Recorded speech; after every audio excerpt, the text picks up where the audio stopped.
Hi everybody, it's Lynn from Lynn's Crafts Designs. Future Lynn here. I just, I had made a mold of this probably 10 years ago. And I just thought we would do a witch's knife. A fun little Halloween project.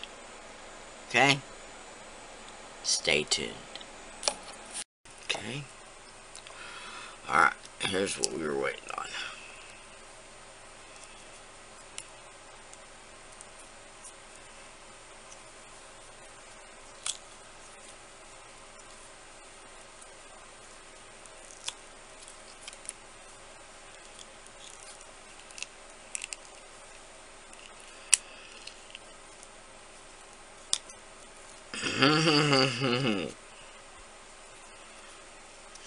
Alright.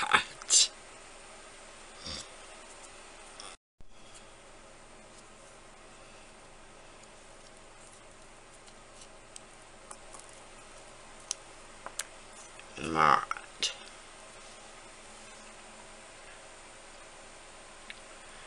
There we go.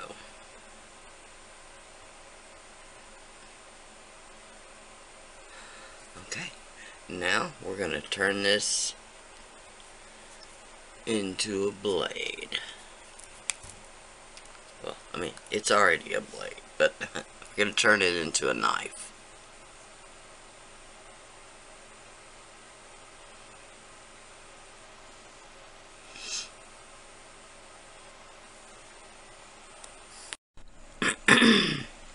Alright, I broke down and dug them out. These are the original ones. My husband and I found this one when my husband and I were walking in one of the local creeks. And it was just plain as day down there. Man, I was really hoping the other half was going to be buried by it, but it sure wasn't. But there's what I was talking about the degraded. That's what it is. Degraded. Degraded. Oh my goodness.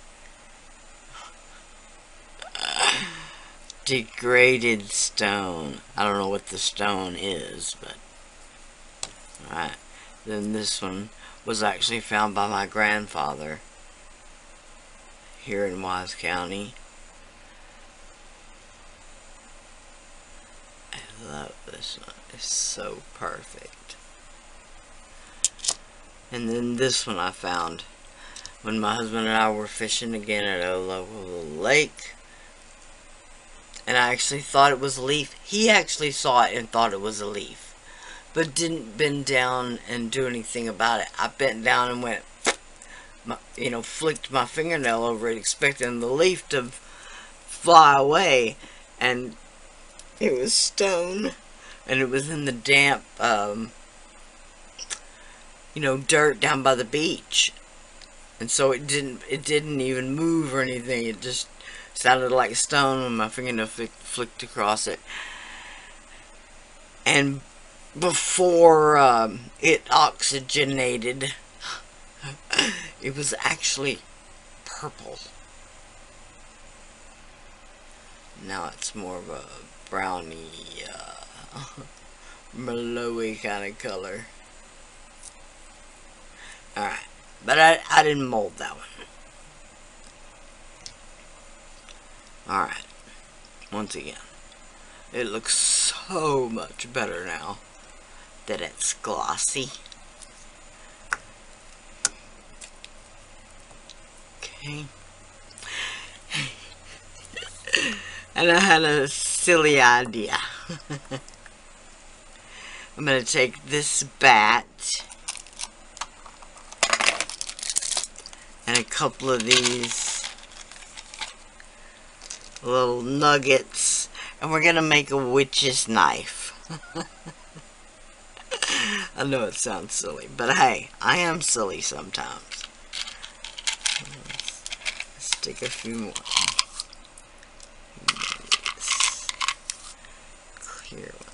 amount.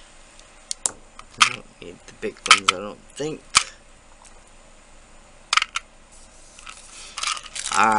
Yeah, like that. And we'll make a witch's knife. Alright. I'll be back. Alright. Now, all I did was roll this out with my clay roller. I'm gonna come up a little ways. You can tell on most arrowheads where they were meant to be shafted. Alright, this one definitely is completely different down here. Alright. Okie dokie. Let's see. Now this is supposed to be real primitive, real natural, real, you know, that kind of thing.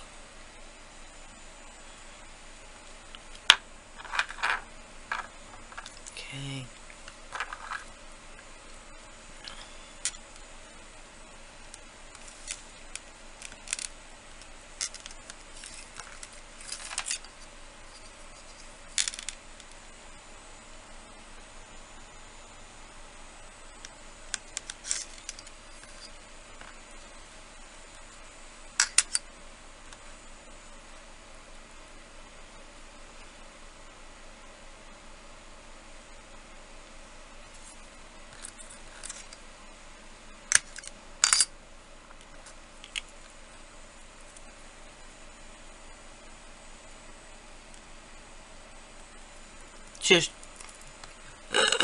Just doing a bit to make it a little bit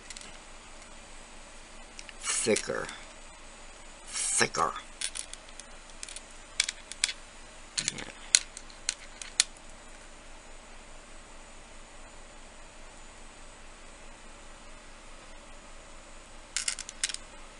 Maybe that should only be one layer.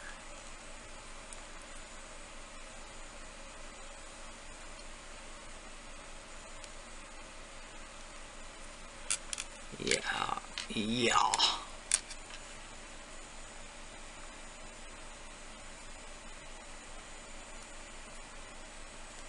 Yeah, alright, that's better.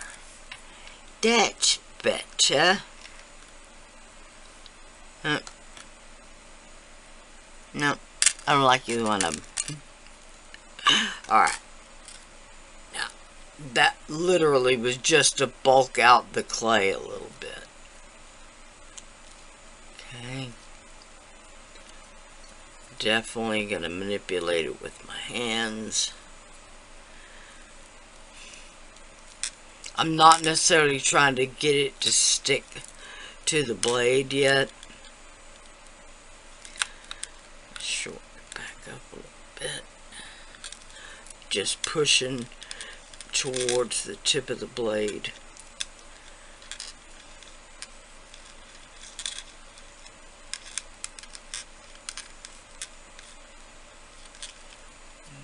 Okay.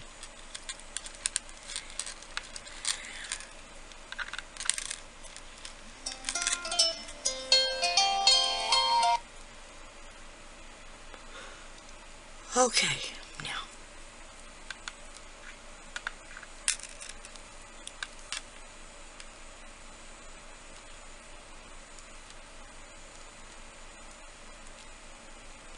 Now this clay is quite a bit firmer than that Super Sculpt is.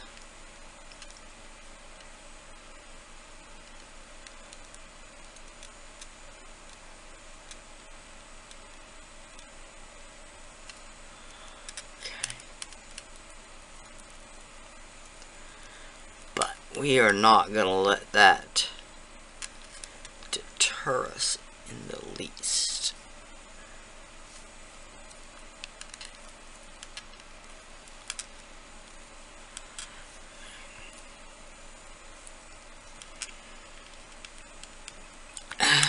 I want it flat. Not necessarily thicker, but flat.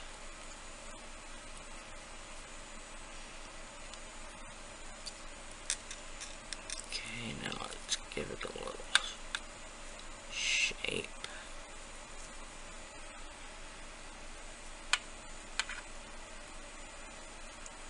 Alright. That's not bad. Okay, now let's take this, and I'm going to take this. This is a furring tool to make fur on clay.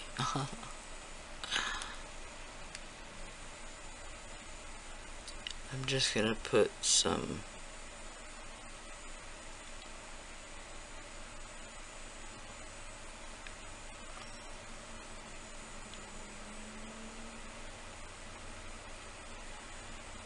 jaggedy kind of lines. Okay. And I'm going to take the furring tool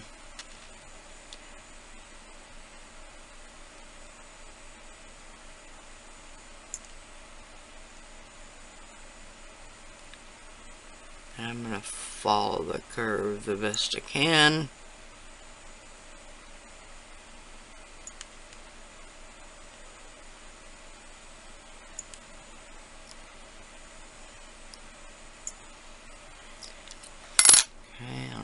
You can see that, but it's got a sort of a wood grain. Okay, but on my wood grain, I like to go along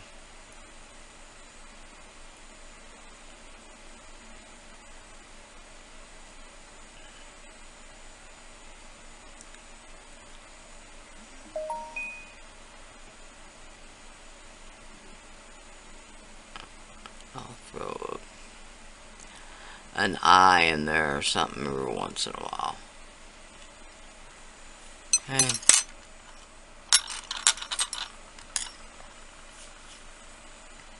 And I'm just going to continue on around.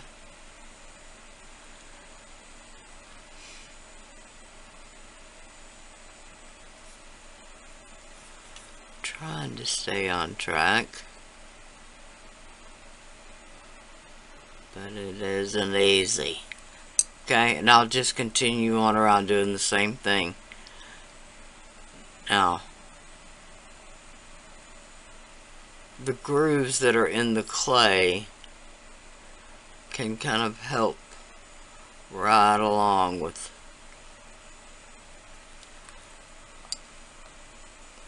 Okay, you can even do the eyes first.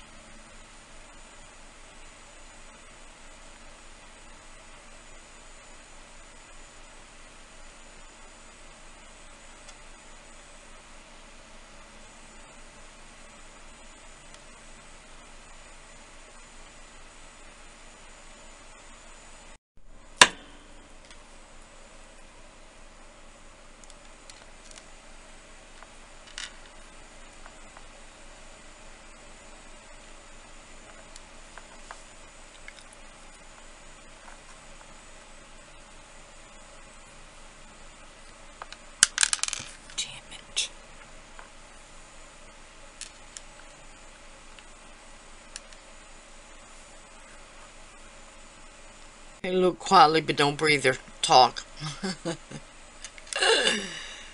They're just barely holding on there.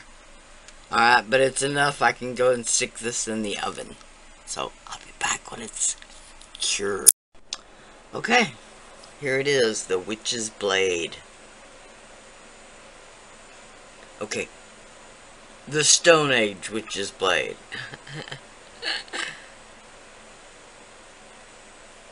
I whitewashed a layer of white that I wiped back, and then after it dried, I whitewashed a layer of, this is the Americana gel stain, which goes on really translucent. It's a translucent stain. And I did. I wiped it over the whole thing. I should have wiped back that bat just a little bit better.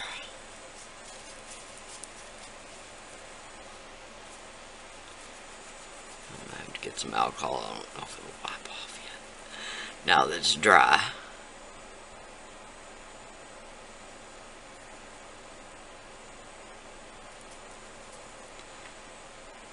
Okay. Alright. Anyway. Remember, this is the blade that, the arrowhead that we made with the resin-crete in resin. So it was already a very stone-like arrowhead. And yes, it will cut you. I didn't even get it out of the mold before it cut myself. Alright. The little crystals down at the bottom. Okay, now, when I do this blade, I will bacon bond it into the handle. This one was not as necessary because so much of that arrowhead went into the handle. Alright, so if it ever does dislodge, a little gel super glue would hold it just fine. Okay, but this one, I'll put some bacon bond just because not much of it will be in the handle. Alright?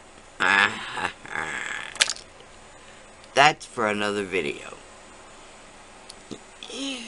Okay. Happy Halloween, everybody. I love this. If you had your witch's costume on, this would be really cute. You'd have to make a sheath for it or something. Or a little loop to hang it from your belt or something.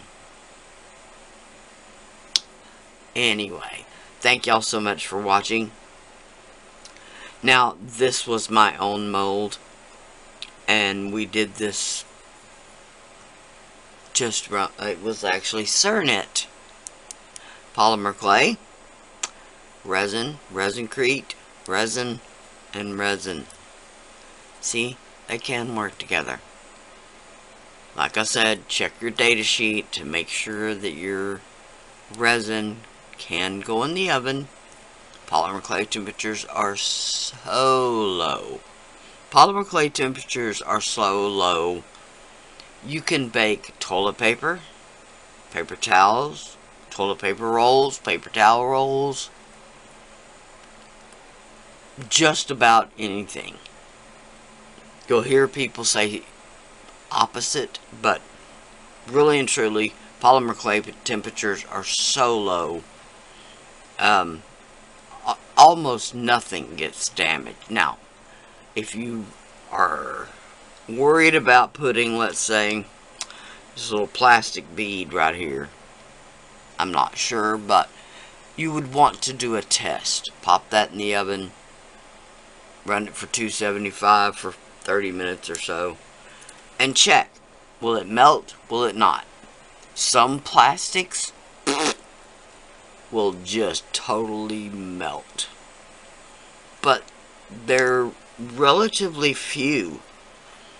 Like this. Now, if I just stuck that in there on a ceramic tile, that might melt. But it might not. If you mix it into resin or polymer clay or whatever, it might not melt. So you just have to test. I see questions constantly on Facebook that if you just tested it, you would know. How can I color Polyurethane resin. How could I color polyurethane? Try it. Try it. That's what I did. Mixed up tiny bit, maybe 2 ounces of the polyurethane resin. Now, of course, separated it out. Didn't want to mix it together ahead of time. But then I got out a mold that just is a mold of small somethings, hearts, whatever. And then just experiment. Brush one with mica. Mix mica into the sky's the limit. You can try. You can try anything. 2 ounces. You didn't waste nothing. You found out what you needed. Found out what you needed in polyurethane resin. Don't try alcoholic. It doesn't work. Don't try glitter. It doesn't work.